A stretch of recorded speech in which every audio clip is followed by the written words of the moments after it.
Tá na hora, vem pra cá, vem pra cá. Foi o comentário que eu acabei de ver aqui. Oh, que legal esse carinho de vocês.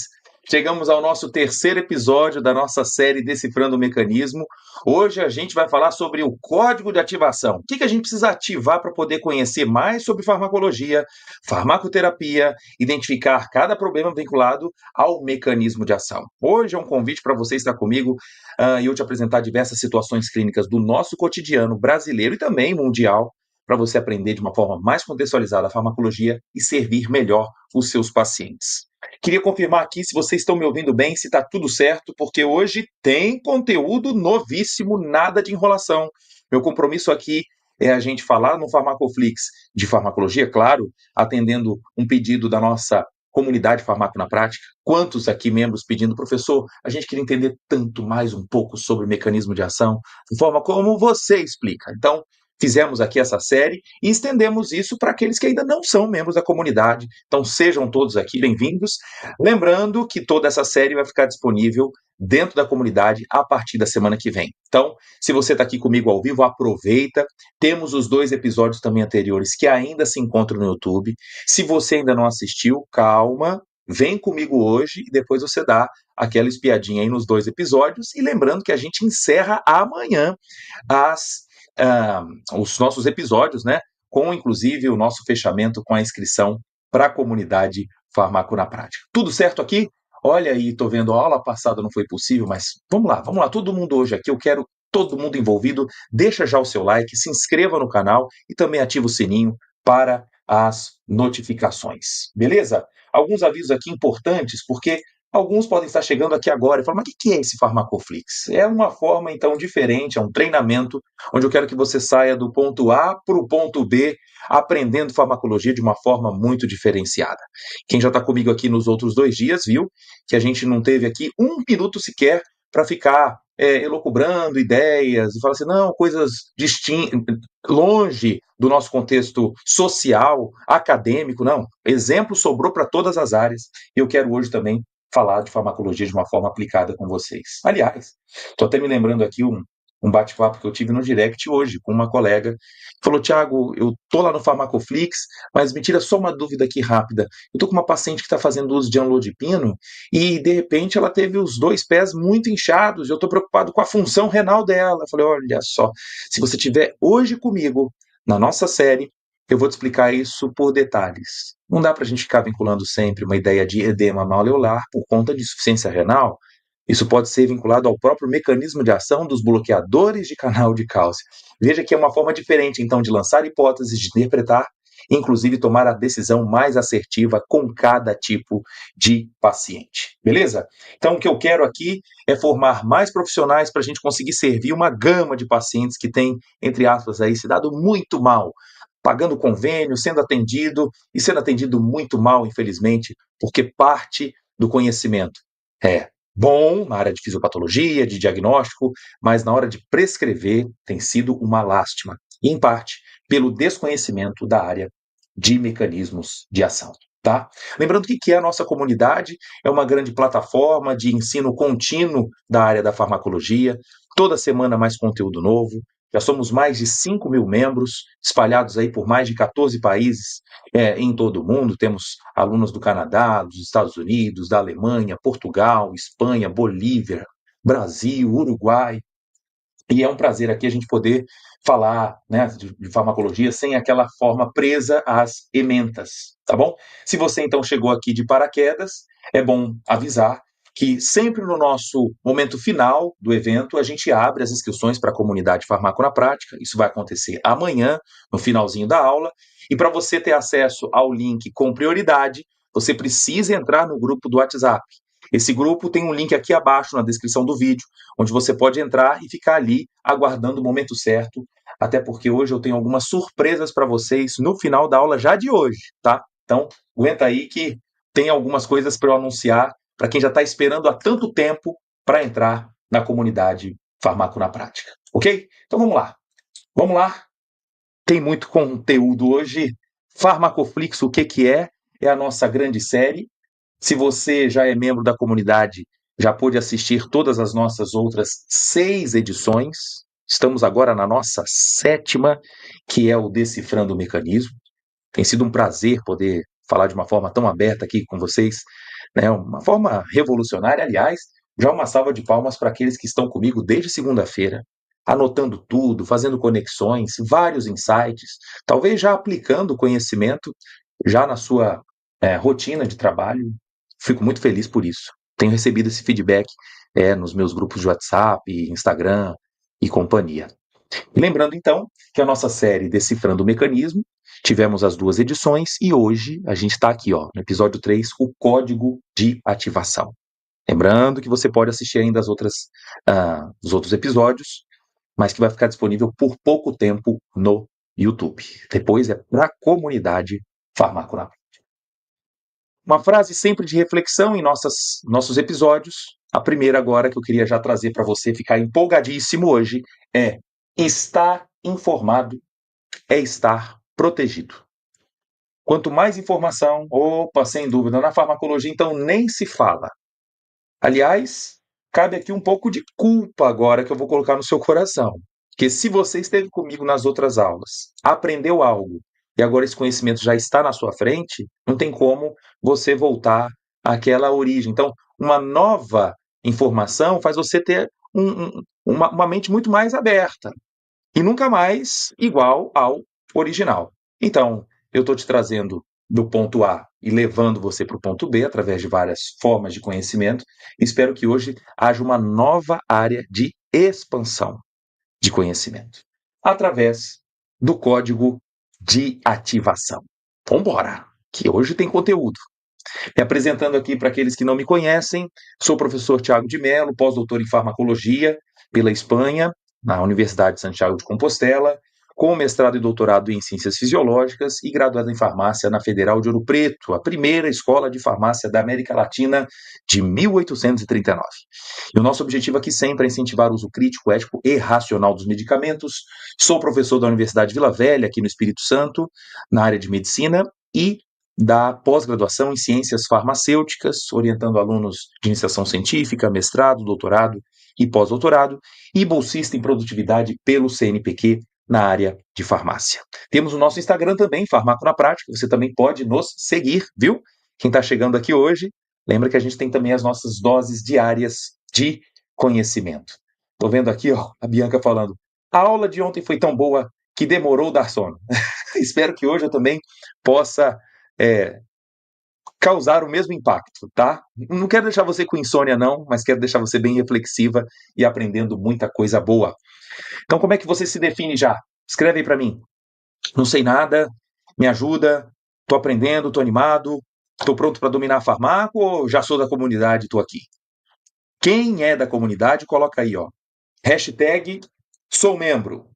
Quem não é, fala, ainda não sou. Coloca aí, hashtag, ainda não sou membro da comunidade, mas isso pode mudar já a partir de amanhã. Aliás, muita gente já batendo a porta para poder participar, ser membro desta grande comunidade que aprende farmacologia todo dia. Olha aí, ó, hashtag ainda não sou. Essa galera aqui, ó, fica pronta aí, porque amanhã você vai poder fazer parte da maior comunidade de farmacologia aplicada com raciocínio clínico o tempo todo. Vamos lá, pronto para dominar a farmácia. Muito bom. Coloca aqui para mim a cidade onde você está assistindo essa aula agora, a sua graduação. Vale a pena eu saber quem está do outro lado da telinha, viu? E no final da aula me lembra também de avisar algumas atividades que teremos presencialmente já a partir de abril, tá? Começando por São Paulo, nos dias 9 e 10 de abril. Muito bom. Vamos lá. O código de ativação, fazendo aqui uma sinopse do nosso assunto, existe um padrão oculto nos mecanismos de ação. E aqueles que o dominam conseguem prever interações medicamentosas, evitar efeitos colaterais e escolher terapias mais eficazes. Nesse episódio, você vai descobrir como interpretar esse padrão e aplicá-lo na escolha dos medicamentos, sem precisar memorizar informações soltas. Você tem o código em mãos. Você já tem. Eu vou te dar hoje. O que acontece agora daqui para frente? Está preparado? Prepara aí caderno, caneta, um copinho de água, então um cafezinho, acho que vale a pena hoje, e compartilha também essa aula com muitos colegas que podem estar conosco ainda hoje. Colega seu de trabalho que fala, nossa, esse aqui podia estar assistindo a aula comigo, esse que gosta de farmacologia, vou chamar. Pode deixar, galera. Vou ajudar vocês aqui com o maior prazer. Tá bom? Vamos lá. Tem imagem. Tem imagem sim, tá tudo certo. Né? Acho que tá tudo ok aqui. Áudio e vídeo certinho para a gente começar agora a nossa aula. No episódio anterior, o que nós vimos? Rapidamente, foi uma expansão de ideias, que jamais voltará ao original, como nós falamos. Então, alguns termos aqui que usamos ontem. Falamos de prostaglandinas, de misoprostol, abuso de antihistamínicos, de inalação de solventes, de um análogo da testosterona sintético chamado trembolona, que não é aprovado pela Anvisa, e muito usado nas academias brasileiras, clenbuterol, usado para cavalo, e tem ser humano usando. Tadalafila e perda de visão, timolol, ropivacaína, parada cardiorrespiratória, metoclopramida, bromoprida, clorpromazina e síndrome extrapiramidal, valproato, má formação fetal, rimonabanto e receptores CB1, oxibutinina, lítio na gravidez. Veja, ontem, galera, com aproximadamente 1 hora e meia de aula, a gente rodou em tantos casos e que foram, em muitos deles, inquietantes. Alguns que ficaram assim, meu Deus, mandaram mensagem para mim no direct, professor, abriu minha mente para entender aquela história da ropivacaína, que perigo. O problema da síndrome extrapiramidal também não sabia, né? Então, vamos juntos aqui nessa grande viagem de hoje. Já passamos de 1.100 pessoas aqui comigo ao vivo e cabe mais. Aqui é igual coração de mãe. Sempre cabe mais um. Grande Ricardo aí conosco já, grande membro da comunidade Farmaco na Prática. Então, hoje eu quero liberar para vocês esse chamado código de ativação. Que código seria esse? Né?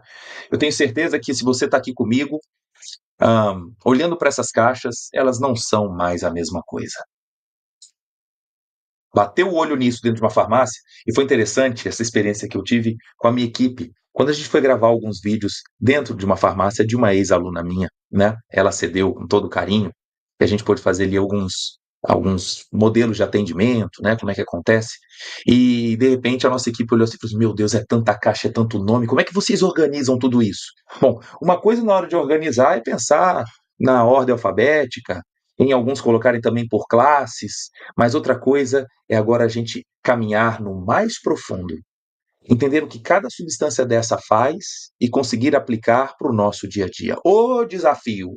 Um desafio que muitos de vocês sequer passaram perto durante a graduação, com todo respeito, não estou falando mal, mas é porque não dá tempo em 4 anos e meio, 5 anos, poder chegar aos detalhes para conectar ideias. E dentro dessa série, sem dúvida, muitos plugs estão sendo feitos. Então, deixa aí agora já o seu like, se inscreva no canal, não se esqueça, e vamos para essa grande viagem de hoje para decifrar mecanismos, né? O código de ativação. O meu convite para você hoje é te colocar dentro de um trilho. Não é para te deixar preso, é para te deixar livre. Guarde essa frase aqui comigo hoje. Busque os trilhos. Foi algo que eu, durante a minha graduação, embora tivesse excelentes professores, esse trilho de conhecimento vinculado com a parte clínica, para minha época, não era tão disponível assim. Porque era uma forma ainda muito recente de falar que o farmacêutico era o profissional do medicamento, mas essa proximidade com o paciente, sequer a gente podia aferir pressão arterial em farmácia. Então não havia sequer alguma obrigação, né, de você, no máximo, entender mais sobre análises clínicas, mas a parte, de fato, clínica, semiológica, fisiopatológica, ela ainda ficou ali na penumbra. Apesar de ser uma excelente escola que eu estudei, e agradeço muito pelos professores que tive. Mas o ponto é que o início da história nossa na graduação, para todos, é a primeira etapa. É criar um novo trilho. E hoje eu vou aqui compartilhar com você uma forma diferente de pensar cada vez que aparece um novo desafio para a gente. O que eu vou conversar com você hoje, de casos inéditos, não estão escritos em livros clássicos de farmacologia, mas é a realidade de muita gente que está aqui comigo assistindo. Espero que vocês aprendam bastante hoje, buscando os trilhos comigo. Às vezes, buscar esse trilho vai ser para responder Uma colega que faz uma pergunta, às vezes inocente, porque viu da internet, da tia do tio do WhatsApp. Que história é essa? Então eu começo aqui com uma pergunta só para aquecer os motores, tá? A paciente que fala assim: "Meu botox pode perder efeito se eu tomar antibiótico? É porque prescreveram para mim, eu vou ter que tomar agora para minha sinusite azitromicina. E falaram para mim que se eu tomar azitromicina, o que eu apliquei de botox não vai funcionar mais". O que você responderia aqui? Eu estou vendo muitos colegas: "Ó, sou fisioterapeuta, pode colocar aqui a graduação de vocês? Isso aí, like, vambora, vambora". Só pra gente chegar com mais pessoas aqui ao vivo, viu? Falou, ó, muitos professores com muito conhecimento, mas sem muita experiência de campo, de fato. Mas vamos lá. O que você responderia agora? Será que o antibiótico pode anular o efeito? Gente, pelo amor de Deus. Agora o trilho é o seguinte: antes de ter que buscar alguma resposta, que seja em artigos e companhia, toda vez tem que passar pela plausibilidade farmacológica. Você vem para o trilho e pensa primeiro no mecanismo de ação. O que é a toxina botulínica? Não é ali um frasco que contém bactérias lá dentro. Ali contém a toxina produzida pela bactéria Clostridium botulinum. Portanto, não faz sentido nenhum achar que antibióticos podem anular o efeito da toxina. E deixa eu então revisar com você qual é rapidamente o mecanismo de ação da toxina. Temos aqui a famosa placa motora, a placa que é capaz de ser estimulada pela acetilcolina. De onde ela vem? Ela vem de uma fibra somática, mielinizada, transmissão rápida. Ok, toda vez então que a gente contrai o músculo é porque houve liberação da acetilcolina. Aqui vista inclusive por microscopia eletrônica de varredura. Olha que figura maravilhosa. Você vê aqui a junção neuromuscular e compara isso num desenho. Mas agora eu vou dar uma lupa nisso, ó, um zoom. Olha o zoom. E agora a gente vê lá nessa intimidade o que acontece. Essas vesículas lotadas de bolinhas rosa de acetilcolina, ela vai agora se fundir à membrana e fazer uma exocitose, uma liberação desse conteúdo, havendo então a ligação em receptores nicotínicos para que haja a despolarização, ou seja, a contração muscular só vai acontecer depois que a acetilcolina ligou. Essa figura que eu estou te mostrando é apenas a fisiologia da parada. Observem que essa vesícula, ela precisa se ancorar através de proteínas chamadas snares ou sinaptobrevinas. Isso aqui funciona como uma âncora para que a vesícula consiga pousar. Sabe qual é a função da toxina botulínica? Olha aqui a figura. A toxina, quando administrada, ela tem o papel de degradar as proteínas SNARE. Se essas proteínas não funcionam como âncora, a vesícula não pousa. Se a vesícula não pousar, não libera acetilcolina. Ah, então é por isso. Peraí, então agora é a primeira vez que eu estou entendendo por que o Botox tira a ruga. Na verdade, não é que ele remove a ruga porque aumenta colágeno. Não tem nada a ver. Ele apenas inibe a contração muscular. Mas, pelo amor de Deus, isso não é um papel da bactéria. A bactéria já produziu a toxina lá no laboratório. Então os antibióticos não vão anular o efeito da toxina botulínica. Para de falar bobagem aí. Viu? Ah, professor, mas eu vi um artigo que falava de um tipo de antibiótico que poderia interagir com a toxina. Aí a gente vai ter que ir aonde? Para o mecanismo de ação. O antibiótico que nós estamos se referindo não está nas drogarias, está nos hospitais, chamada de neomicina, ou de gentamicina, ou de amicacina. Neomicina, por via tópica, não vai influenciar. Genta e amica, aí a gente pode se preocupar um pouco. E vamos entender pelo mecanismo de ação. Ó, aqui. Lembra que o mesmo esquema que eu mostrei para vocês. O papel da toxina botulínica é impedir o ancoramento da vesícula aqui, ó, para não haver a exocitose. Mas onde é o problema possível da amicacina e gentamicina? Aqui, galera. Neste local aqui, ó. Ela pode atrapalhar a entrada de cálcio. Se o cálcio não entra neste canal chamado canal de cálcio voltagem dependente, a vesícula não vai ter nenhum estímulo para se aproximar da membrana. Então, a preocupação é o seguinte: é ter um efeito potencializado de gentamicina e amicacina com a toxina, havendo a possibilidade de prolongar ainda mais a contração muscular. Mas isso seria uma preocupação com um paciente que sofre de botulismo, e não por uma aplicação local da toxina em região de axila, área plantar, área palmar, ou então regiões do rosto. Então, vamos agora sempre chegar na interpretação baseando no primeiro trilho, entendendo o mecanismo de ação. O mecanismo não te aprisiona. O mecanismo te dá liberdade para poder pensar melhor. Por isso que você não volta à origem. Você sempre expande e com um novo caso, você cria um repertório, meu Deus, que vocês vão ajudar bastante várias pessoas. O muscular é a ciclobenzaprina, ainda falo dela hoje, mas não é o papel dela aqui, neste caso. Tá bom? Daqui a pouco, vocês podem separar as perguntas para fazer no final, para eu poder ter uma linha aqui de raciocínio e não atrapalhar o andamento da aula, tá bom? Então guarda a pergunta e no finalzinho eu respondo para vocês. Mas os comentários assim, ó, conhecimento liberta, vocês falando de onde são, tá tudo bem. Eu só não consigo ler totalmente as perguntas que vocês fazem agora, tá bom? Então, nessa aula, o que você vai entender? E pode compartilhar que tem mais. Gente, tem muita coisa hoje. Pode convidar mais colegas para estar aqui com a gente, viu?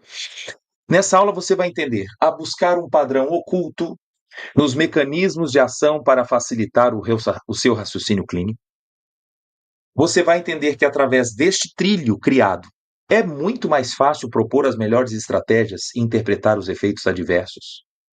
E que a simples memorização dos mecanismos de ação, vou falar aqui com todas as letras, é tempo perdido. Decorar mecanismo de ação é tempo perdido. Então você precisa agora pegar o código. Vamos dizer agora que entender o mecanismo é como se fosse o parafuso, mas a chave de fenda é outra área, que é o raciocínio clínico.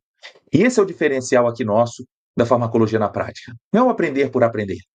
Eu tenho visto assim muitos professores com muito carinho. Ele falou assim: "Nossa, mas está precisando agora de um ponto de maturidade". Você pergunta qual é a função da espironolactona para o tratamento tal. Aí ele vem: "Bom, a espironolactona bloqueia o receptor da aldosterona, companhia". OK, a pergunta é focada para uma coisa. Por que você tem que rodar em tudo para falar desse detalhe?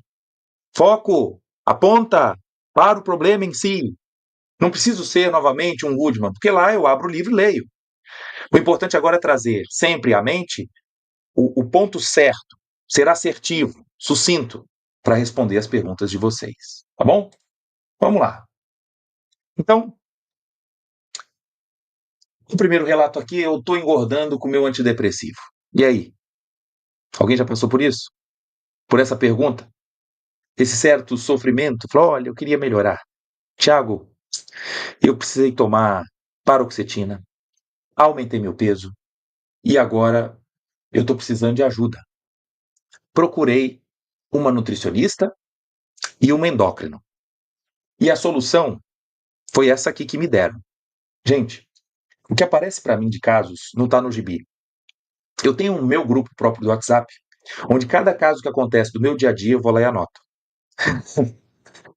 Do caso. Eu falei assim, esse eu preciso compartilhar, porque a gente vê o primeiro absurdo, traz para o trilho, resolve a questão, ajuda o colega, ajuda o paciente, ajuda a equipe multidisciplinar e faz muita gente falar, meu Deus, me livrei de um problemaço.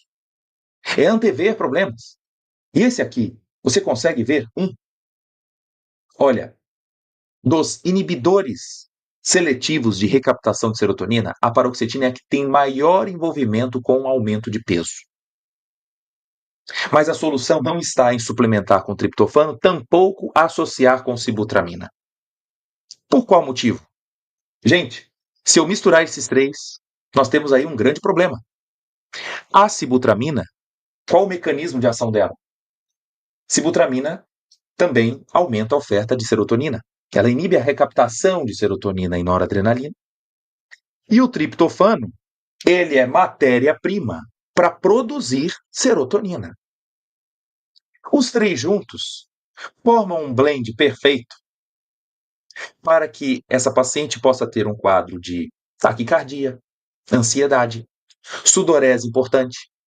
Infelizmente, alguns vão para o hospital achando que entraram numa crise de pânico, de ansiedade, e lá vão ser tratadas com um atendimento por diazepam, por clorpromazina, por prometazina, ser internado e depois levar para casa uma caixa de bromazepam, achando que é um quadro de ansiedade ou síndrome do pânico por algum problema relacionado a burnout e companhia. Mas isso pode ser um gatilho de fármacos. Então estamos antevendo problemas para evitar aqui o quê? Uma síndrome, muito bem, Matheus, serotoninérgica.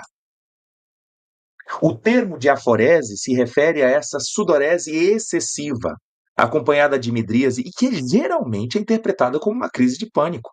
Meu Deus, isso não pode acontecer. Precisamos ser maduros.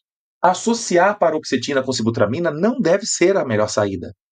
Caso essa pessoa queira manter o tratamento antidepressivo, não correndo risco de aumento de peso, que troque, né, substitua o antidepressivo, por exemplo, o sertralina, por esse citalopram, é uma saída. Fugir da paroxetina seria o melhor motivo, e não criar uma cascata de prescrição com sibutramina ou associar com triptofano, que aí nós temos ali um caos perfeito, ok? Não é sugerido associar triptofano, inclusive em doses de 500 miligramas, 1 grama, juntamente com antidepressivos, pelo risco da síndrome serotoninérgica. É claro que o caso que eu acabei de contar, ele para você vira agora um pano de fundo. Porque se eu coloquei você no trilho para esse raciocínio, eu não posso aprender apenas com a paroxetina. Então eu preparei aqui um slide que vai dar vontade de você escrever assim agora, printa, printa, printa. Como eu falei, a história de cavar. Na comunidade a gente faz sempre isso. Eu coloco um slide que revisa às vezes 10, 20 páginas de um livro de farmacologia. E esse aqui é um caso. Eu estou mostrando para vocês uma fenda sináptica envolvendo a serotonina. A origem começa com o triptofano para produzir serotonina e ela daqui a pouco está pronta para ser liberada. Quando ela é liberada, ela pode ligar nos receptores-alvo, mas ela também pode ser recaptada. Eita! Então, peraí. Tiago, quem são os fármacos que podem gerar a síndrome serotoninérgica? Primeira coisa, qualquer suplementação com triptofano, abra o olho. Eu estou dando mais matéria-prima para a produção de serotonina. É fato que somente o triptofano é difícil causar isso, mas se ele vem associado com os inibidores seletivos de recaptação de serotonina. E aí quem entra? Atenção, quem entra? Fluoxetina, paroxetina, fluvoxamina, sertralina, citalopram e escitalopram. Estou pedindo, aumenta o slide, sai da cena, professor. Sai da cena que eu quero printar, como a Luísa aqui pediu. Sai da cena, professor. Estamos aqui diante de uma iatrogenia medicamentosa. Então, os inibidores seletivos de recaptação de serotonina são aqui fatores que predispõem à síndrome. Colocando aqui na figura, veja que eu coloquei em círculo triptofano em verde. Vermelho, quem inibe a recaptação. Será que tem mais? Tem. Os que inibem de forma seletiva serotonina e nora. Ah, essa classe aqui, será que eu lembro? Vou te ajudar.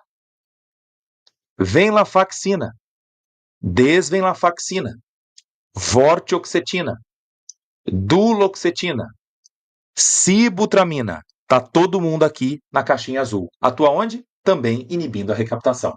Veja que o trilho que eu estou construindo com vocês aqui, eu vou na fisiopatologia, volto para o mecanismo. E a gente vai percebendo que, nossa, realmente, quantos pacientes eu tenho aqui identificado com uma síndrome do pânico, mas é um usuário de sibutramina. Se bobear, está usando outro antidepressivo que você não percebeu. A vortioxetina pode aumentar a oferta também de noradrenalina. Sim, apesar do nome, ela também aumenta a nora. Tricíclicos.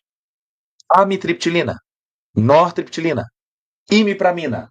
E mais um, ciclobenzaprina, que é parente da amitriptilina. Também não se exclui essa possibilidade. Marco aqui de novo, ó. Mais uma bolinha de novo aqui. Deixa eu aumentar o slide para você acompanhar. Printa, printa, printa. Deixa o like aí também. Todos os três inibindo a recaptação de serotonina.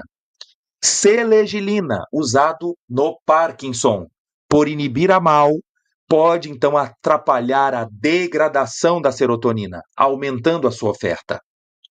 Então, olha aqui quantas possibilidades da gente acompanhar. Meu Deus, esse idoso vulnerável, sim, e às vezes sendo identificado como paciente hipertenso, meu Deus, e o problema tem sido o excesso de serotonina, que poderia ser evitado se você conhecesse esse mecanismo de ação. Já estão me perguntando aqui, bupropiona. Não, bupropiona não entra nessa história, porque ela aumenta a oferta de noradrenalina e dopamina. Portanto, serotonina fora da história. Vamos aqui, aumentando de novo, que vocês pediram. Opioides. Opioides?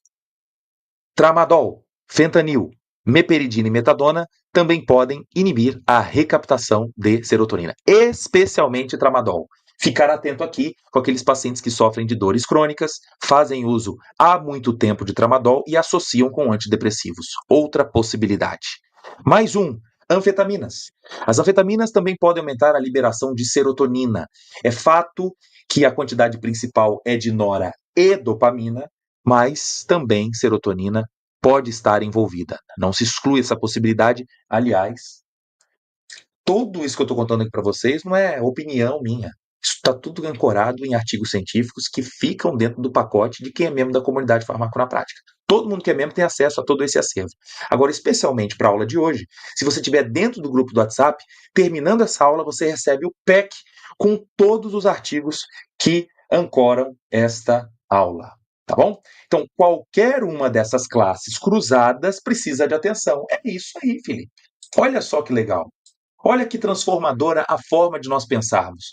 Eu começo com você mostrando um caso e respingo agora para inúmeras possibilidades, que você agora tem toda a liberdade de revisar uma série de prescrições e ver muita gente que está sofrendo porque faz associação de antidepressivos, encara erroneamente um quadro de hipertensão ou ansiedade e, na verdade, não tinha. Entendido? Vamos lá. Querem mais? Deixa o like aí. Olha, perfeito, meu Deus, cheguei agora. Vamos, tem muito conteúdo ainda. Vamos lá. Então, nenhuma dessas classes deveria se usar com triptofano.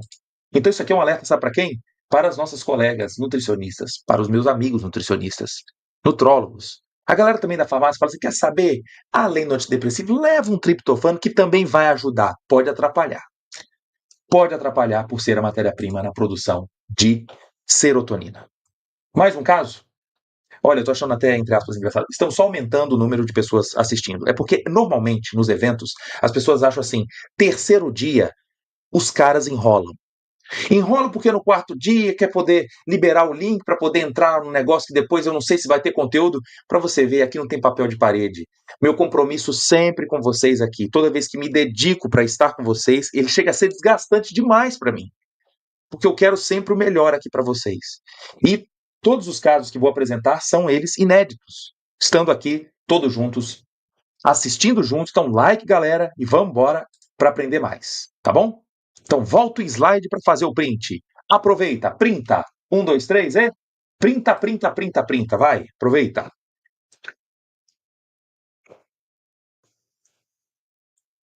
Printou? Vamos lá. Continuando então agora, mais um caso. Meu intestino nunca mais foi o mesmo. Depois de começar a tomar isso aqui, ó, Targin. Ai, falaram para mim que essa oxicodona é terrível. Que esse aqui, quando eu operei o joelho, eu precisei tomar, mas ele causa muita constipação. Gente, no caso, se for o Targin, não. Porque ele vem associado com a naloxona. E alguns podem até achar um certo fato incoerente, porque como é que eu estou usando ali uma associação de um agonista e um antagonista ao mesmo tempo? Só tem um detalhe para eu te contar. A naloxona não é biodisponível. Menos de 2% dela é absorvido por via oral. Então, o papel dela é bloquear os receptores Mi, delta e kappa do intestino, principalmente Mi, evitando a constipação induzida pela oxicodona, famosa por conta da série Império da Dor, que você deve ter assistido. Então, é uma substância que está disponível no Brasil, né? Ela é causadora, sim, de constipação, mas me chama a atenção que esse relato da paciente foi enviesado pela opinião dela. Mas, quando foi investigado o que ela tomava, ela falou, eu também tomo, além do Targin, ciclobenzaprina para dormir melhor. Aí, ó, o Miozan, o tricíclico, que também atua bloqueando receptores H1 para sono, mas bloqueia receptor da acetilcolina. Então, qual é o trilho agora? Gente, bateu na sua frente a ciclobenzaprina, o que tem que vir para a sua frente? Na hora. Caramba, esse fármaco tem efeitos antihistamínicos e antimuscarínicos. Problemas, então, de boca seca, fotofobia e constipação vão ser muito frequentes. E quanto maior a dose, pior. Vou agora botar mais sal na batata. Ozempic. Ah, não, Thiago. Por que você vai falar mal dele? Porque é tão bom para poder perder peso? É, só que este análogo de GLP-1, um dos papéis do GLP-1 é inibir o peristaltismo. Esta paciente falou assim para mim: não, Thiago, o Ozempic eu acho que não é culpado, sabe por quê? A minha última aplicação foi há 5 dias atrás. Então, assim, ele já foi embora. Não, não, não, não. Você precisa explicar aos pacientes que o tempo de meia-vida da semaglutida é de 7 dias. Leva, então, uma semana para poder cair a metade na corrente sanguínea. Então, as aplicações semanais causam, sim, constipação. Vem agora um puxão de orelha, que é uma coisa apavorante que eu estou percebendo já hoje no Brasil. Pessoas que estão fazendo ciclo de Ozempic diário, cliques diários de semaglutida, esquecendo dos riscos enormes de hiperinsulinemia, sim, de chance de hipoglicemia, náuseas e vômitos constantes, acompanhada de intensa constipação. Vamos ser mais críticos quanto a esses absurdos. E muitos se aventuram porque não conhecem os mecanismos de ação. Então, o meu convite hoje, e parte do código eu vou revelando a vocês, e no final eu entrego tudo para falar do código, mas é você pensar na farmacologia como se pensa em fisiopatologia. Quem quiser, printa a tela, porque essa frase é minha. Ó,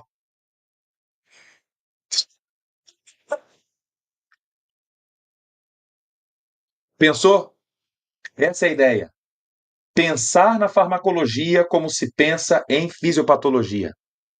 É estender esse raciocínio. Eu vou trazer exemplos para vocês aqui agora. Um caso de uma mocinha, dos seus 12 aninhos, que começou a usar uma insulina por bomba. E, de repente, o catéter, né, juntamente aqui com a canulazinha, ela o entupiu e ela não percebeu. Não percebeu. E aí veio o relato da mamãe dela me procurando, pedindo ajuda. Falou: Thiago, o catéter dela estava dobrado. Ela foi passear e não percebeu que estava dobrado. Quando notou, começou a ter muitos enjoos e a glicemia dela estava muito alta. O relato agora, a queixa que a mãe me procura, é porque ela estava com muita dor na garganta e pediu alguma ajuda. Fazer o quê?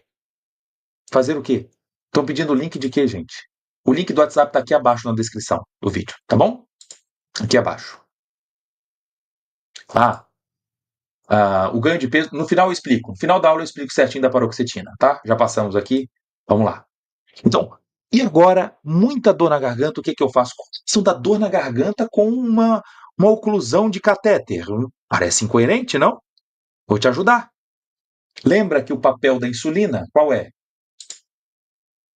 Conseguir aumentar o influxo, a entrada de glicose para tecido adiposo e músculo. Não me vem falar que a insulina bota glicose nas células. Neurônio não precisa de insulina, ok? Células, por exemplo, do cristalino também não precisa. Muitas células não precisam, porque já tem o seu canal específico para captar glicose. É o GLUT4 que sobe para a membrana e faz o uptake desta glicose. Mas não tendo a insulina infundida, e essa paciente era diabética do tipo 1, isso ocorre agora uma grande mobilização de ácidos graxos do tecido adiposo em direção ao fígado, para que o fígado produza corpos cetônicos. Então, um dos sinais clássicos de quem está com essa oclusão de catéter ou não aplicou a insulina é começar a ter muito ácido graxo livre chegando no fígado. Deixa eu ficar aqui pequenininho para você ver melhor. Chegou aqui no fígado, vai produzir mais corpos cetônicos e esse indivíduo vai desenvolver um quadro, então, de acidose juntamente com desidratação. Esta acidose metabólica é um gatilho enorme, sabe para quê? Para um quadro de manifestações gastrointestinais. Entre elas, a intensa atividade emetogênica. Esta mocinha, olha só como são os caminhos. Se você tem o trilho na cabeça, não vai se surpreender. Enquanto eu ouvia o relato dela desesperado no WhatsApp, já vem assim, puxa, conclusão do catéter, a insulina não vai ser infundida. Se não tem insulina, a glicose não entra. Se a glicose não entra, tem degradação de ácido graxo. Vai ser produzido corpos cetônicos. Ela vai ter um quadro de acidose, acompanhado inclusive de hiperventilação, chamada de respiração de Kussmaul.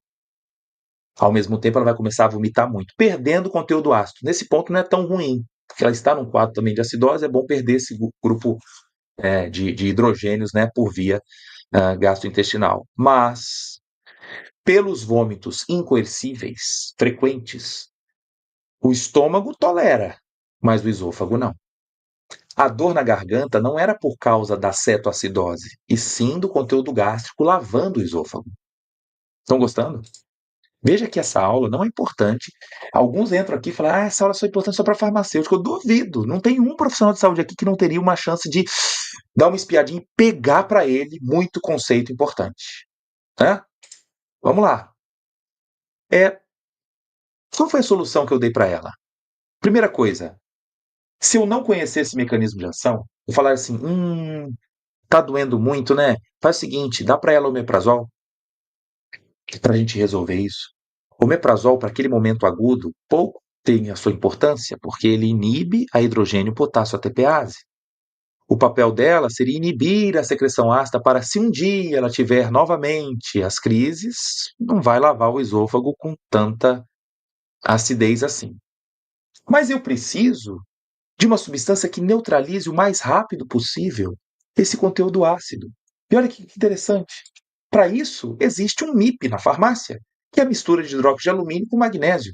Nessa situação, é muito interessante o uso de antiácidos, porque eu quero praticamente ter um efeito local, tópico do antiácido, neutralizando essa região do esôfago para diminuir a agressão, inclusive fazer ela conseguir voltar a comer. E a mãe, ao mesmo tempo, me pergunta, Tiago, o que eu posso dar para ela comer? Aí que está um ponto.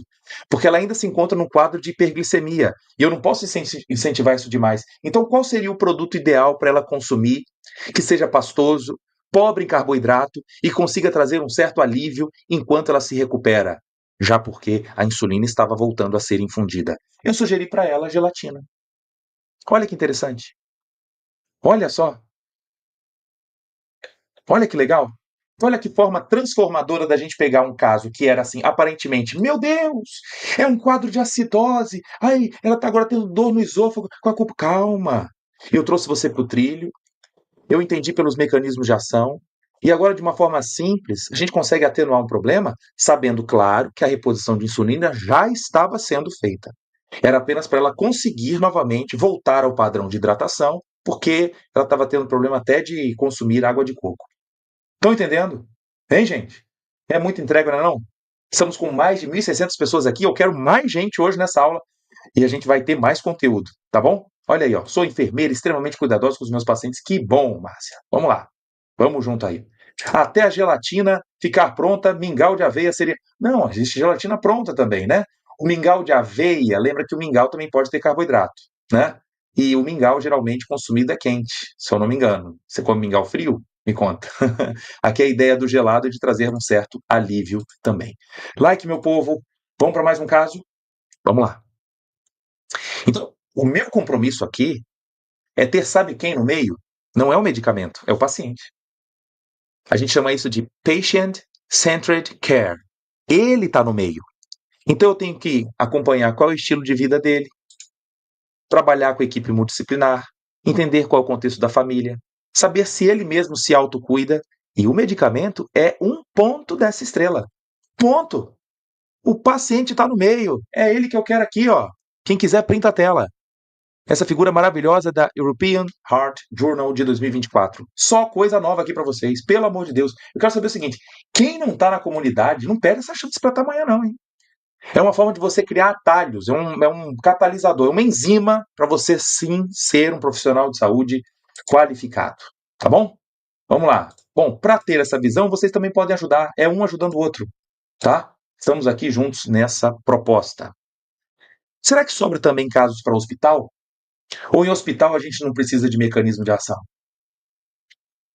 Nunca pensei nisso, professor. Gente, olha, quando eu visito colegas em hospitais, às vezes para dar palestra, treinamentos, para conhecer também alguns locais que membros da comunidade farmaco na prática são dos hospitais, faço isso com o maior carinho. Cada hora aparece ali um flash. Às vezes, na presença, a gente ajuda a resolver um problema que está ali acontecendo on time, né? Vamos dizer assim. E aqui foi um exemplo disso. Num dos nossos treinamentos, uma colega falou: aconteceu aqui no meu hospital. Me conta. Vamos lá. Então tinha uma criança com uma obstrução do ureter. A descrição é o seguinte: ó, criança com distúrbio neurológico, internada com infecções urinárias de repetição, precisando de doxazosina. Hum, doxazosina? Peraí, professor, tem uma coisa meio estranha aqui. Uma coisa meio estranha. Doxazosina não é para homem, não é para quem tem hipertrofia de próstata. Gente, quem faz essa pergunta para mim é aquele cara que não se envolve com o mecanismo de ação. Ele está longe do trilho, tem que puxar agora e falar: senta aqui, meu filho, vamos entender junto. A doxazosina atua como um alfa-bloqueador e na região do colo da bexiga ela pode ajudar no esvaziamento miccional se a próstata está grande. Então a doxazosina não tem nenhum papel de diminuir o tamanho da próstata, é apenas de trazer um alívio miccional, postergando uma cirurgia. Mas, se a doxazosina atua como um alfa-bloqueador, ela também pode bloquear alfa de mulher. Receptores alfa, que a doxazina bloqueia, podem estar presentes na região do ureter também. Até porque, olha comigo a figura. Ó, o ureter contém músculo liso. Quando eu bloqueio a musculatura lisa, eu posso então diminuir o tônus aqui do meu ureter, que é um espaço virtual. Aquela pedrinha que está ali agarrada, ela pode então melhorar a sua saída se eu relaxar a musculatura. Então o papel da doxazosina é o quê? É diminuir o desconforto, é facilitar inclusive a expulsão desse possível cálculo, né? Ou então pacientes que têm estenose, enquanto não fazem a cirurgia, eu melhoro esse esvaziamento miccional, impedindo um quadro de hidronefrose. Veja como é diferente a gente falar da farmacologia, ancorado aqui sempre com termos médicos, com conhecimento também da fisiopatologia. Não estou me aventurando aqui para dar farmaco hoje para preparar uma aula para vocês. É uma história de mais de 20 anos, pesquisando, ensinando alunos de medicina, de farmácia. Estou vendo alguns comentários. Ah, eu fico com medo do professor. O duro é o médico ouvir. Gente, o médico está pronto para ouvir também. Enfermeiro, farmacêutico, pronto para ouvir o quê? Quando a informação ela é certa, ela tem que ser falada. Acaba com esse ego besta. Não, porque fulano é médico, não quer ouvir. De jeito nenhum. Vão virar essa página. Já está antigo esse troço. Esse conteúdo absurdo. Precisamos divulgar a farmacologia de uma maneira madura, porque os pacientes são que sofrem por causa disso. Tá? Então vamos juntos nesse caminho. O interessante é que aqui a enfermeira notou queda importante de pressão por captopril, sem entender o porquê. Inclusive, olha o que aconteceu. Por não conhecer o mecanismo, olha o que ela fez. Ela chamou a equipe da Infecto, suspeitando de agravamento da infecção do trato urinário. Infecção do trato urinário? Porque é comum. O que acontece é o seguinte: quando um paciente com quadro de obstrução do ureter, ele já se torna vulnerável a um quadro de infecção urinária. Fato.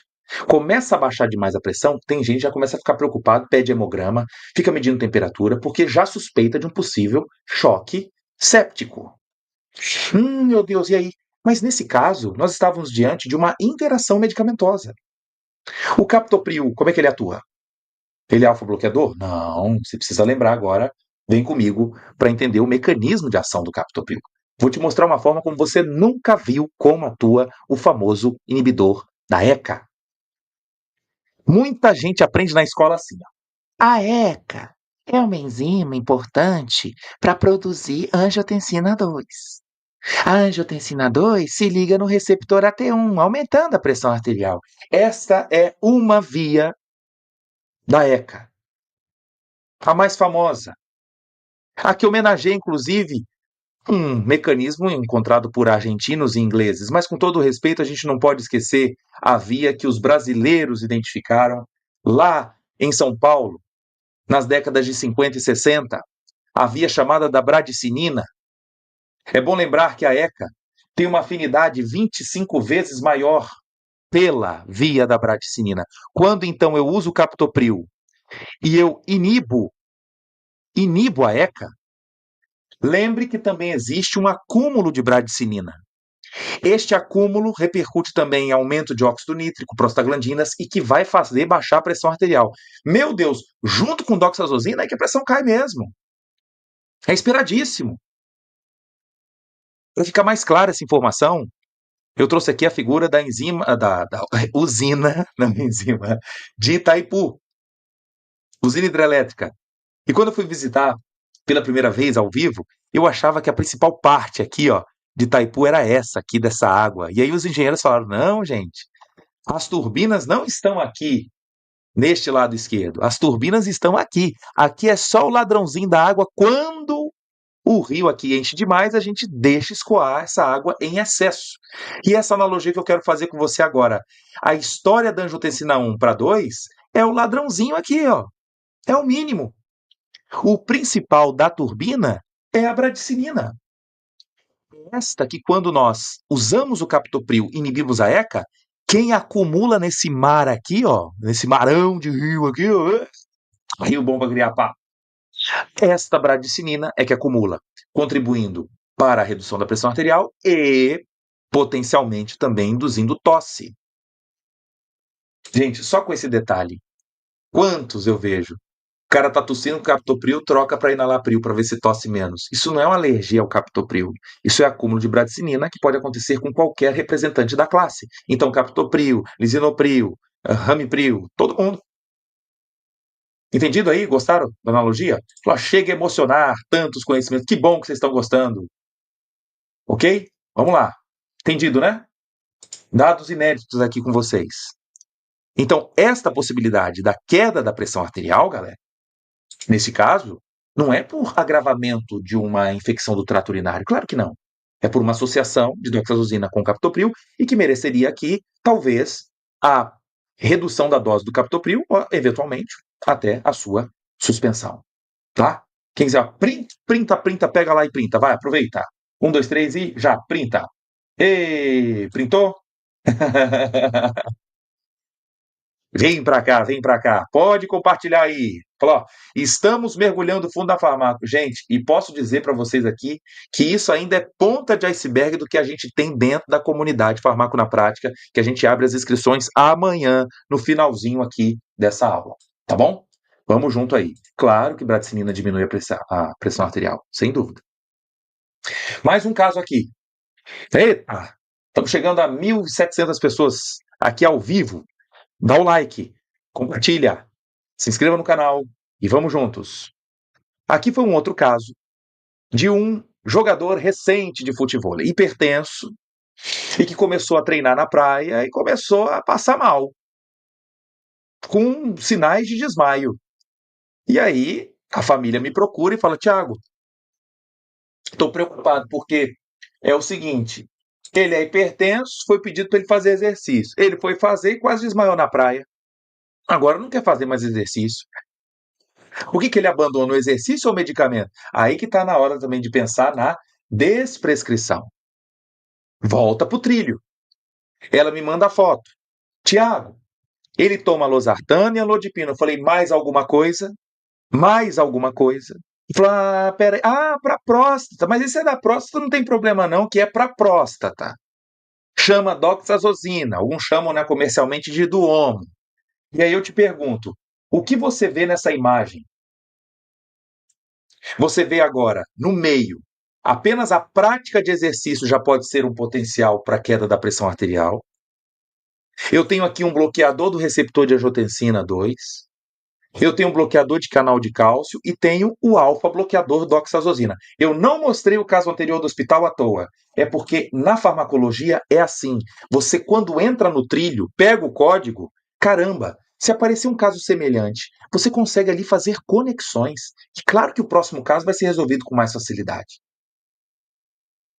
Entendido? Então, neste combo aqui, qual seria a melhor solução? Interessante que hoje, eu correndo pela manhã, eu pensando assim, falei, engraçado, a decisão que eu tomei para esse caso, que eu estou compartilhando com vocês, que foi recente, foi uma decisão praticamente assim, meio que medular. A minha sugestão foi, faça a aferência da pressão arterial dele pelo menos 3 vezes por dia. E ela falou, olha, está dando sempre 90/60. Eu falei, olha, uma coisa era ele ser caracterizado hipertenso na forma sedentária. Se ele vai voltar agora a fazer exercício físico, é necessário repensar nesses dois antihipertensivos. E a minha sugestão é que seja desprescrito o amlodipino e não a losartana. Eu falei, mas por quê? Que preferência é essa? Que preconceito é esse? Vamos para o mecanismo de ação. Eu sei que a hipertensão é uma matadora silenciosa, mas o que a gente não quer é ver paciente também hipotenso, com chance de queda, mau rendimento, sonolência, procurando as farmácias, procurando. Ô, professor, tem aí, ó, tem magnésio para me dar uma sustância? Eu tô com muito sono, me dá um trem aí para poder ficar mais agitado. E se bobear, é o uso de antihipertensivo em excesso. Olha aí. Então, quando nós vemos as lesões em órgãos-alvo e queremos, sim, de fato, proteger o endotélio, essa é a nossa função, a gente deseja. Isso aqui é de um artigo publicado pelo nosso grupo de pesquisa, vendo aqui os danos que existem da hipertensão no endotélio. Como dano endotelial, isso respinga para uma série de órgãos, claro, que são vascularizados. Então, de fato, vale a pena controlar a pressão, mas nós não podemos deixar os pacientes vulneráveis a quadros de hipotensão. Então, olhando aqui pelo nosso panorama dos mecanismos, por que eu sugeri para ele suspender a amlodipina? Quem quiser, printa aqui, ó. Fiz um resumaço dos antihipertensivos numa tabela só. Meu Deus, só para contar para vocês uma coisa. Nós temos a nossa série somente sobre antihipertensivos que se encontra também dentro da comunidade. Mas basicamente aqui o que eu quero te lembrar é, no caso de amlodipino, eles são bloqueadores do canal de cálcio vascular. E com isso, a resistência vascular periférica cai bastante. A chance de hipotensão com amlodipino é maior do que com a losartana. Aliás, quando nós lançamos mão do bloqueador do receptor de angiotensina, o benefício não é apenas a queda da pressão arterial. Nós sabemos que quando ela mexe lá no músculo cardíaco, ela promove chance de fibrose, de remodelamento, esse coração crescer. Ela aumenta muito a retenção de sódio e água. Ela tem efeito, então, nefrotóxico quando produzida em excesso. Então, guarde uma coisa. Paciente que usa losartana, o foco não está voltado apenas para o controle da pressão arterial. Ela indiretamente tem efeito antioxidante, anti-inflamatório, anti-remodelamento cardíaco e vascular. Isso é batizado na literatura como efeito pleiotrópico. É um mecanismo chamado efeito pleiotrópico. Quem quiser, printa, aproveita. 1, 2, 3, vamos ver. Nossa, meu Deus. Aí, ó, o Ricardo. Este é o terceiro episódio da Farmacoflix Aliviando a Pressão. É isso mesmo. Só trouxe aqui para você fazer um lembrete dos mecanismos e discutimos isso aqui com detalhes, tá? Então lembra que a angiotensina 2 não é apenas hipertensinogênica, hipertensora, mas ela pode também diminuir a função renal, causar hipertrofia e também aumentar a chance de lesões como o stroke, né? O acidente vascular, que pode ser isquêmico ou então hemorrágico. Entendido? Então, lembre do grande benefício da angiotensina 2 bloqueada, que vai respingar além dos efeitos antihipertensivos. Por isso, trabalhos que mostram esse ótimo efeito aqui, ó, quando eu bloqueio o receptor AT1, eu diminuo a disfunção endotelial, eu tenho queda nas citocinas pró-inflamatórias, diminuo a atração de macrófagos para as lesões ateroscleróticas, diminuo o estresse oxidativo, recruto menos, né, os meus monócitos, e vantagens aqui sobre redução de osteopontina.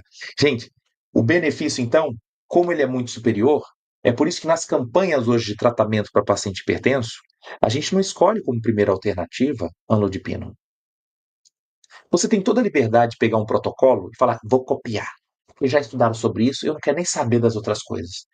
Outro profissional diferenciado é o seguinte: agora eu entendo por que nos protocolos das diretrizes de hipertensão a primeira linha de tratamento envolve inibidor da ECA ou bloqueador AT1. Eventualmente, a inclusão de um diurético, como hidroclorotiazida. Mas os bloqueadores de canal de cálcio não entram na primeira prateleira. Por quê? São lotados de efeitos adversos e os efeitos pleiotrópicos são muito tímidos comparados à losartana, né? Isto é incrível. Que bom que vocês estão gostando. Querem mais um caso? Vamos lá? Então, você não pode esquecer. Gente, deixa o like aí, que ainda tem muito conteúdo hoje com você, tá? E ainda vou prometer alguns detalhes importantes para amanhã. Vou divulgar aqui os bônus de amanhã. Fica atento, porque a lista ela é grande, mas vou privilegiar os primeiros inscritos nesta quinta-feira. Então, o que você não pode esquecer? Que você precisa buscar os trilhos. E para buscar os trilhos, qualquer caso que venha à sua mão, raciocina, pense pelo mecanismo. Eu acabei de trazer tantas flores, elogios para losartana e para esse jogador. Suspendeu a nodipina, agora está com pressão controlada, beleza. Só que se aparecer caso de uma mulher em idade fértil ou gestante, hipertensa, fazendo uso de losartana, isso para mim é muito preocupante. Trabalhos recentes mostrando, inclusive, os prejuízos, como o chamado oligohidrâmino, a redução do líquido amniótico que pode ser provocada pelo bloqueio da angiotensina. Isso pode gerar má formação de membros, deformidade crâniofacial, displasia pulmonar, diminui a perfusão da placenta, do cordão umbilical, diminui o crescimento do feto, angiogênese do crânio e ossificação do crânio. Você vai querer passar por uma aventura dessa? Então fica aqui o recado. Nenhuma mulher em idade fértil deveria se aventurar para usar não somente losartana, qualquer bloqueador do receptor de angiotensina, qualquer inibidor da ECA deveria ser proibido na gestação em idade. Por isso, aí veio a Lia, por isso que a metildopa é o mais indicado. Por quê? Metildopa não tem um efeito direto no sistema renina-angiotensina. O efeito é bem menor do que a inibição da ECA e o bloqueio de receptores AT1. Estão entendendo? Isso, então para cada caso é um caso. Existem situações que eu vou precisar associar com alodipina e diuréticos. O caso dele, que tinha se aderido ao esporte e tomava doxazosina, apenas a losartana era o suficiente. Pode causar também aborto espontâneo. Os relatos não são tão comuns. O principal é o oligohidrâmino. Em alguns casos, se isso se tornar muito intenso, pode favorecer o aborto espontâneo. Sim, infelizmente. Tá bom? Aqui é a Marclete falando que drogas vasoativas na comunidade com certeza também te passa o código. Ah, ali, droga vasoativa é um curso inteiro que nós temos dentro da comunidade disponível para vocês. Muito bom, muito bom. Outro exemplo aqui, ó. E se essa gestante, tá bom, você conseguiu convencê-la de que não pode tomar losartana, mas pode tomar um cetorolac, um ibuprofeno, um naproxeno, porque ela tem muita dor de cabeça. Pode ou não? Escreve aí para mim. Amlodipino não é a primeira escolha para gestante. Em alguns casos, pode ser útil em situações de eclâmpsia onde a metildopa não é suficiente, tá? Mas não é a primeira escolha. Ok? No caso do cetorolac e seus amiguinhos, pode ou não pode? E qual seria a explicação por que não? Lembra agora de uma coisa que eu vou te mostrar através de um pequeno vídeo. E você nunca mais vai esquecer. Por conta da circulação fetal. Circulação fetal é o seguinte: nós temos uma comunicação entre os átrios, mas também existe uma comunicação da artéria pulmonar com a aorta. É o canal arterial. Isso acontece durante toda a gestação, esse canal permanece aberto e ele depende da participação, sabe de quê? Das prostaglandinas. Então o sangue vem pela cava, chega agora no átrio direito, tem que falar um pouquinho de anatomia agora. Pode ir para o átrio esquerdo, parte vai para o ventrículo direito, passa pela artéria pulmonar e chega direto na aorta, sem chegar no pulmão, graças a esse canal. que depende de prostaglandinas. Se eu usar qualquer inibidor da produção de prostaglandinas, eu posso causar um fechamento prematuro do canal arterial. E é por isso que nós devemos preferir paracetamol ou dipirona nas gestantes. Ai, paracetamol causa autismo. Não, não, não. Quem causa, que nós conhecemos até agora, é o ácido valproico. Não é movimentação do útero. Não é isso. É pelo fechamento prematuro do canal arterial. Posso provocar mais? Mais um pouquinho? E se for esse antibiótico?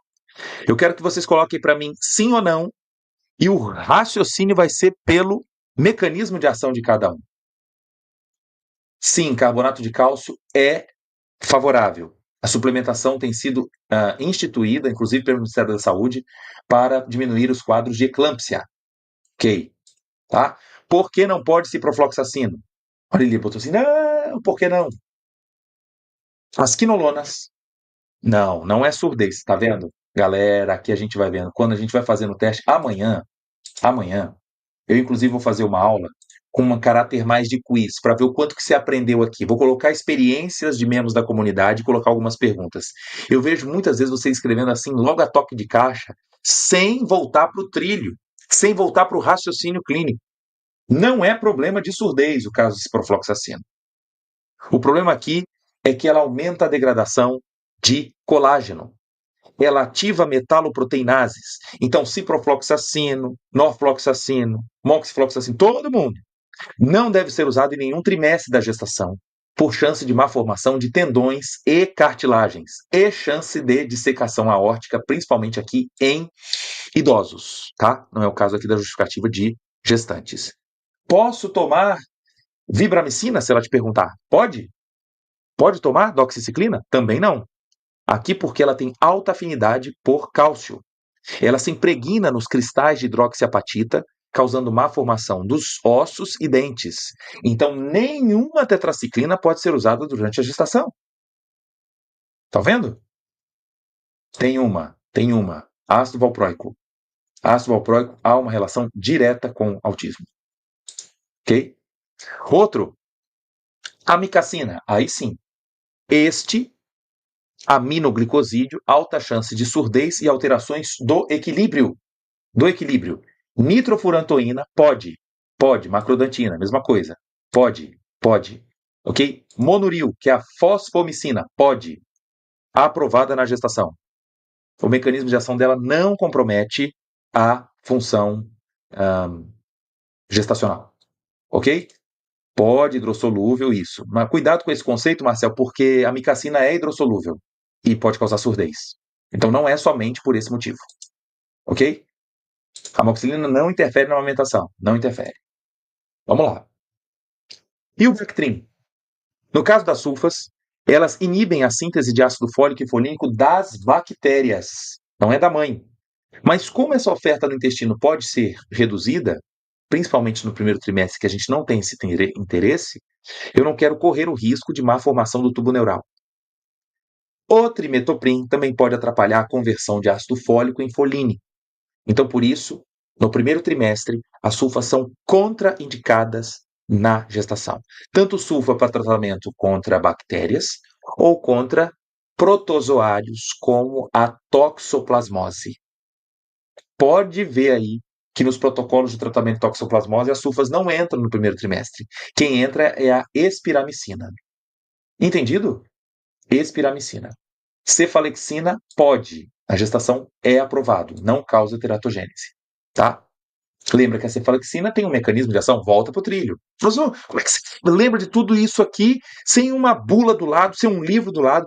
Primeiro, claro, estudei. Mas segundo, vinculando ao mecanismo de ação. Os inibidores da síntese da parede peptidoglicana, na sua maioria, presente ali dos beta-lactâmicos, a menos que a mulher tenha hipersensibilidade, alergia. No restante, não existe contraindicação para ela. Ok? Com exceção de uma que se chama ceftriaxona. Ceftriaxona. Então, exemplos aqui práticos para vocês. Tô grávida, tenho azia, qual seria a melhor sugestão para ela? Troca de alumínio. Alumínio ou magnésio? Agora vem a pergunta. Ai, meu Deus, gestante. Olha, lembro de uma coisa, eu botei aqui a foto para te provocar. As gestantes, pelo excesso de progesterona e estrogênio, é comum ter constipação. À medida que a gravidez avança, a constipação piora. Se ela for exposta ao hidróxido de alumínio, lembra que apesar de ser antiácido, o alumínio ele é constipante. Então a melhor solução para a gestante, olha só, quem está assistindo a aula presta atenção, é melhor indicar hidróxido de magnésio, que aí a gente resolve dois problemas com um caso só.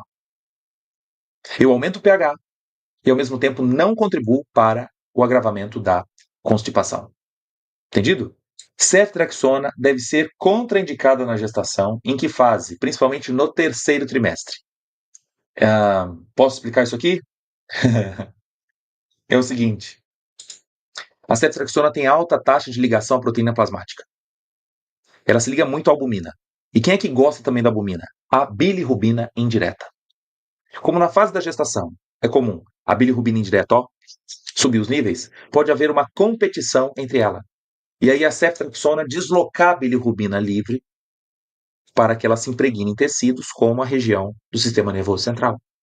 Então, há relatos de que a ceftriaxona possa agravar o kernicterus, agravamento do kernicterus, principalmente na fase perinatal.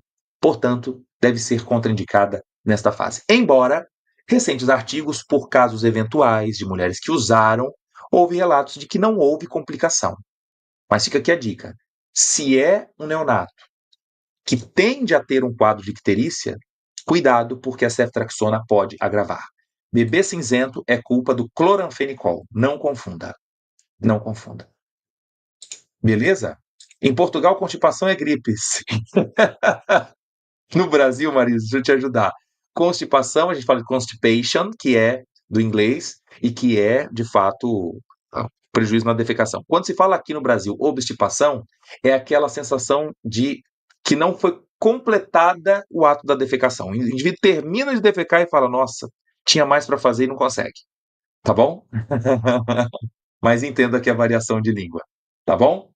Que bom, a aula internacional a gente não pode esquecer de alguns termos, né, que tem que ser adaptados. No caso aqui de enjoos, eu fiz aqui para vocês uma escadinha. Primeiro, pensar em medidas não farmacológicas. Não consumir grandes quantidades de alimento de uma vez. Evitar também beber muito líquido de uma vez também para não ter distensão gástrica. Né? Limão é uma alternativa para diminuir. Gengibre. Agora, se for necessário medicamentos, preferir primeiro os anti-histamínicos, meclizina e o próprio dimenhidrinato, que falamos ontem. A vitamina B6 também pode ajudar, como antiemético, famoso aí Dramin B6. Ondansetrona, cuidado. Inclusive, aqui a notícia, foi revisitado esse assunto em 2022, a Anvisa ainda continua trazendo um alerta de que o uso da ondansetrona pode trazer problemas tanto no primeiro trimestre quanto no terceiro.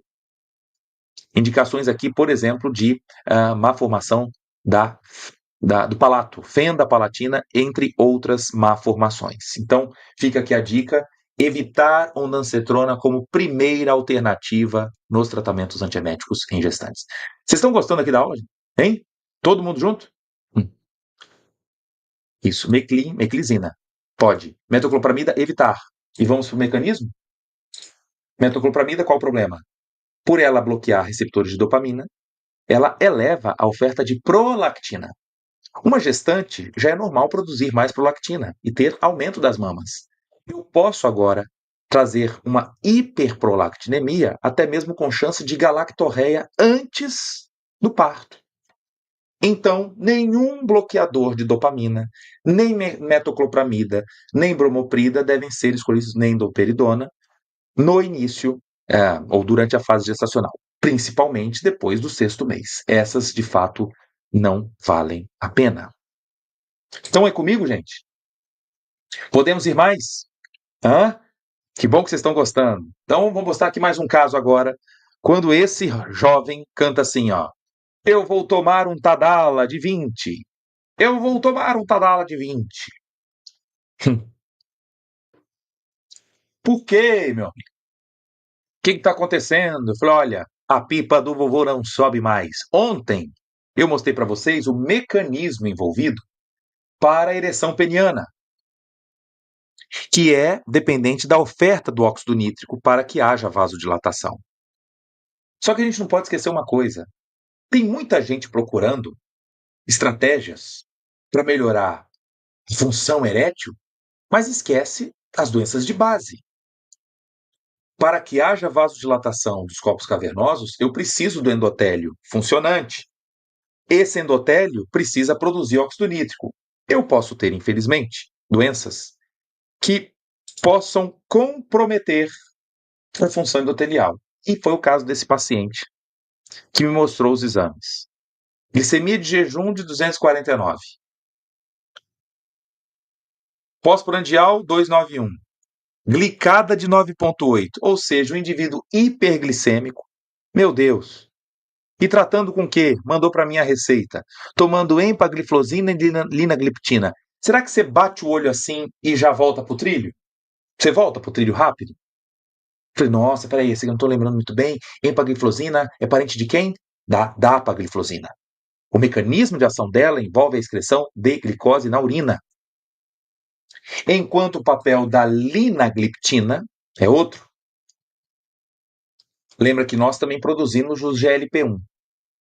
O GLP-1 pode ser degradado por uma enzima chamada DPP-4. O papel da linagliptina é inibir essa enzima. Ou seja, de maneira indireta, a linagliptina preserva os níveis de GLP-1. Então, os dois juntos podem ser muito legais para a redução da glicemia, mas das duas, uma.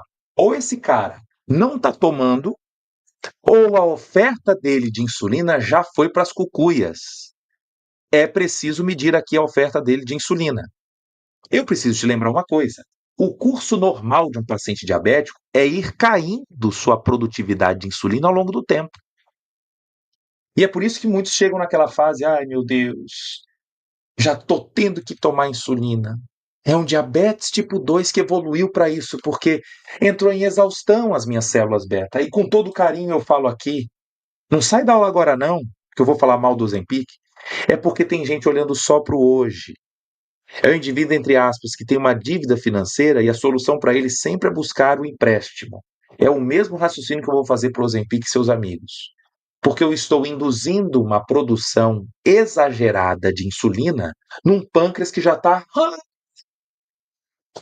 Você vai medir a insulina do sujeito, está 48, e vai dar semaglutida, tirzepatida para esse momento? Isso não bate. É gente que está fora do trilho, não está entendendo o mecanismo de ação e tomando a decisão errada, meu Deus do céu. O que é isso? O nosso papel, né? Fala assim, nossa, professor, eu confesso que eu tenho dúvida para entender, assim, os mecanismos de ação dos antidiabéticos. Eu fico em dúvida por que o protocolo começa primeiro com metformina, para depois avançar para os outros. Ora, se você assistir comigo uma série inteira só sobre antidiabéticos que está na nossa comunidade, isso é prato cheio para você ter segurança nas opiniões. Não dá para ter assistido uma aula na graduação de antidiabéticos e conseguir agora entender o contexto de 2025 que a gente vive. Né? Esse não é o nosso papel. Aqui todo mundo está perguntando, peraí, liraglutidas, liraglutida? Opa, eu não estou entendendo a parte da aula aqui que vocês estão amando, hashtag amando, entendi. Ah, gente, liraglutida, tirzepatida, semaglutida, todas, ezenatida antiga, mesma ideia. No caso aqui da liraglutida, o impacto é menor porque a meia-vida é mais baixa. É só isso, tá bom? Aqui eu trago uma informação, olha aqui. 72% dos idosos podem receber remédios com riscos à saúde durante a internação. Mas fica a pergunta, será que é só porque está internado no hospital?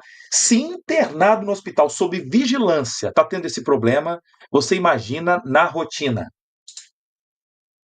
Olha essa aqui, ó, vovô está tremendo com as mãos, está tremendo demais. E aí você pergunta para ele, o que ele está tomando? Não, foi diagnosticado Parkinson, a coisa não tá boa não. Mas ele já toma valproato de sódio há um bom tempo e associou recentemente com levetiracetam, com quepra. Saiba vocês que esse mecanismo de ação aqui dos dois associados pode causar sim tremor.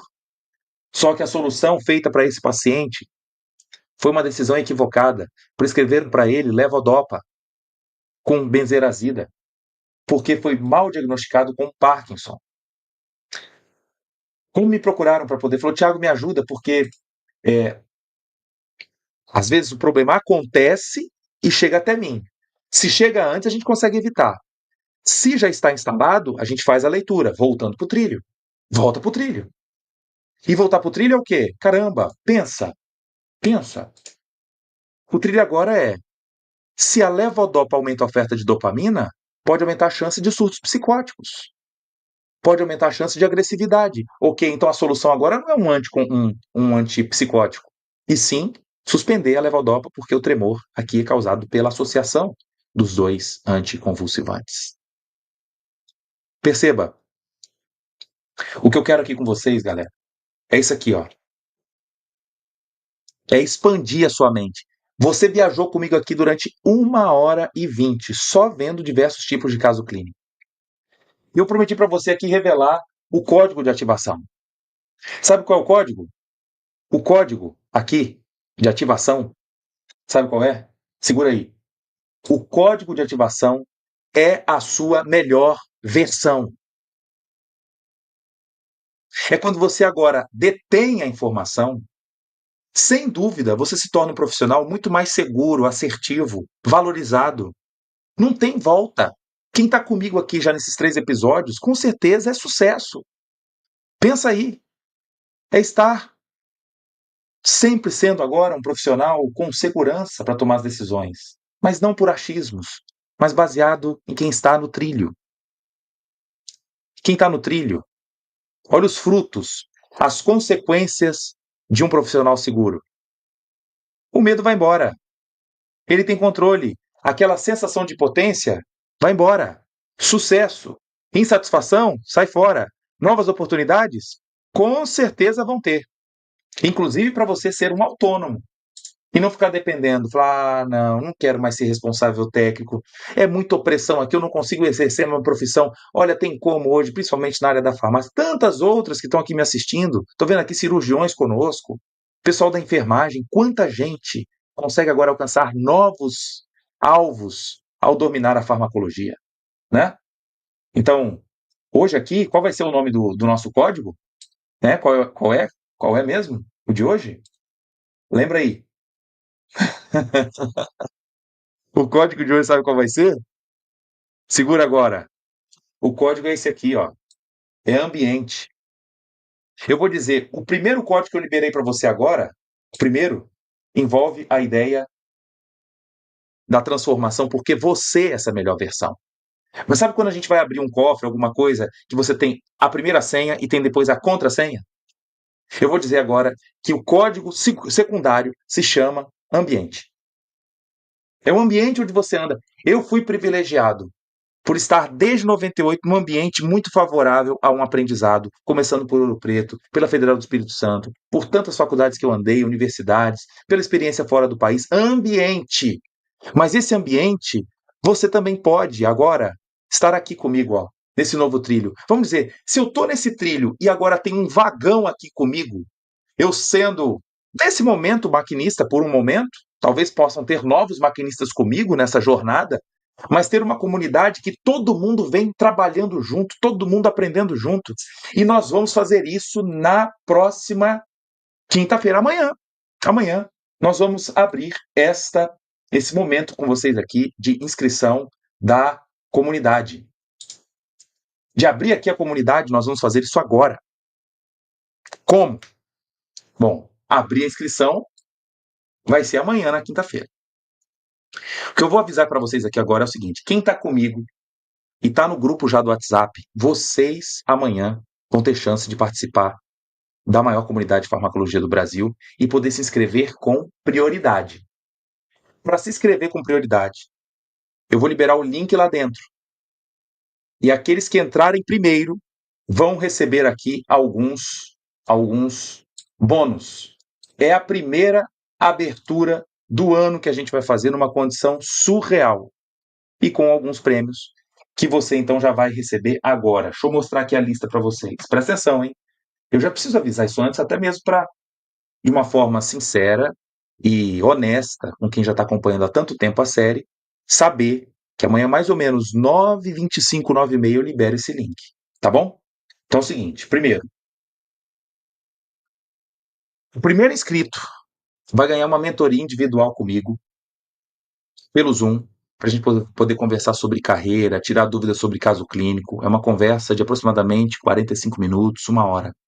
Conversar o que você quiser. E tem sido, assim, muito bom esse momento com aqueles primeiros sorteados. Então, número 1, já ganha aqui direto, não vai nem concorrer sorteio, não. Já é direto. Os 10 primeiros vão ter acesso ao ingresso VIP no nosso evento em São Paulo, que vai ser chamado de Farmaco Experience, que vai acontecer no segundo semestre desse ano. Então você vai ter direito ao ingresso para ficar pertinho lá da gente, acompanhar. Vamos ter o grupo VIP dos 10 primeiros e vamos ter também do 11º ao 30º o ingresso chamado Start Farmaco Experience. Você também vai poder participar gratuitamente desse evento que vai acontecer em São Paulo. Beleza? Então, primeiro sorteio, os 10 primeiros, área VIP, até os 30, do 11º ao 30, ingresso Start Farmaco Experience. Agora presta atenção, os 50 primeiros. Os 50 que entrarem na comunidade amanhã vão ter acesso gratuito à nossa próxima edição da formação em interações medicamentosas, que vai acontecer a partir de abril, com certificado, com reconhecimento pelo MEC, na qualidade de extensão universitária. Não é nem sorteio. 50 primeiros, já está certo também, ter acesso a esse treinamento imersivo de 6 semanas comigo, e o conteúdo fica disponível durante 1 ano. Tá bom? Quanto aos 100 primeiros, nós vamos sortear um livro. O livro aqui já está aqui na minha mão, um livro muito legal. Cuidado farmacêutico, pacientes com diabetes, distúrbio de tireoide, anemias e outras doenças, também aqui da editora Ateneu, do professor Paulo Caleb, Divaldo Pereira de Lira Júnior. Muito bom esse livro, muita coisa boa, muito insight interessante. Vai direto para você aí no sorteio dos 100 primeiros. Aqui, nesse caso, é sorteio. E amanhã, quando você estiver fazendo a inscrição, lembra também que até a meia-noite vocês vão poder concorrer a um notebook. Vamos repetir aqui esse prêmio que fizemos para a formação em interações medicamentosas, vamos repetir amanhã também. Então, lancei as inscrições 9h30. Até meia-noite, a galera que entrar até 23h59 vai concorrer a um notebook. Beleza? Quanto a valor, detalhes, o que é a comunidade, amanhã eu explico direitinho. Já fica atento aqui, todo mundo preparado, porque a galera que vai entrar, já tem gente esperando desde dezembro, e a gente não abriu as inscrições nesse valor surreal. Ele vai acontecer amanhã, então, a partir de 21h25. Agora, você não vai perder o conteúdo que a gente vai falar antes, né? Então, assim como eu não te decepcionei durante 3 dias, te dando muito conteúdo aqui de farmacologia, amanhã não vai ser diferente. Amanhã, a troca de experiências vai ser através de exercícios, fazendo testes com vocês e também mostrando casos de sucesso dos membros da nossa comunidade. Como é que eles evoluíram ao longo do tempo, como é que muitos casos foram resolvidos a partir de conhecimentos que nasceram dentro do nosso sistema. Tá bom? Só lembrando aqui que, em relação à formação em interações medicamentosas, o treinamento não é apenas gravado, nós temos também encontros ao vivo pela plataforma Zoom. A gente faz isso durante 6 semanas ininterruptas e o conteúdo depois fica disponível para vocês durante 1 ano, tá bom?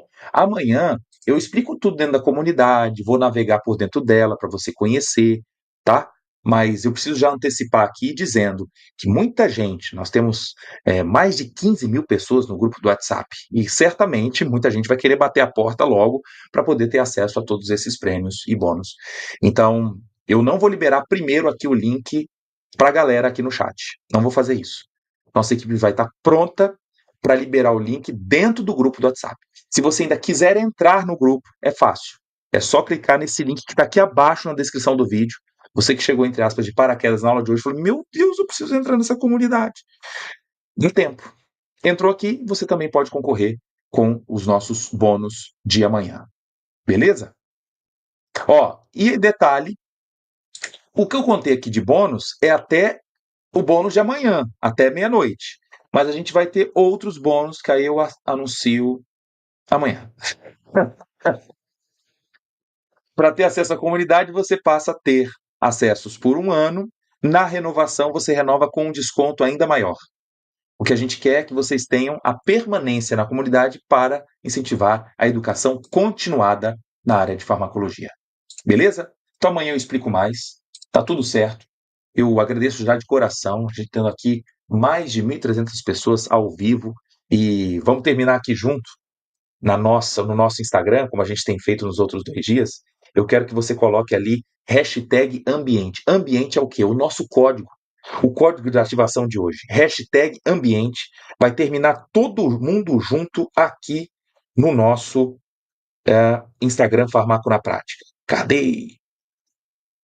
Deixa eu aqui atualizar, ó. Concluído a nosso episódio 3. Eu tenho agora aqui 24 comentários. Eu quero ver isso aqui turbinar agora, ó. Vamos acompanhar ao vivo? Vamos ver o que dá? Hashtag ambiente você vai colocar aqui, tá bom? E amanhã é imperdível, hein? Amanhã é discussão de caso clínico, ainda com mais raciocínio com vocês e fazendo testes para ver como é que você evoluiu durante esses 3 dias, tá bom? Imperdível. Gente, vocês vão colocar ambiente aqui e ambiente ao mesmo tempo no nosso Instagram Farmaco na Prática. Coloca lá também. Eu quero ver aqui comentários de vocês, experiências que vocês tiveram durante a aula. Assim, nossa, eu nunca tinha pensado dessa maneira. Como você me ajudou? Meu Deus! Aí já subiu agora para 52. Já dobramos. Será que tem mais? Vou estar aqui acompanhando e respondendo vocês aqui ao vivo agora. Beleza? Espero todos vocês, então, para o nosso episódio 4 imperdível. Esteja comigo. Valeu, obrigado, boa noite. Fique com Deus. Até amanhã, hein?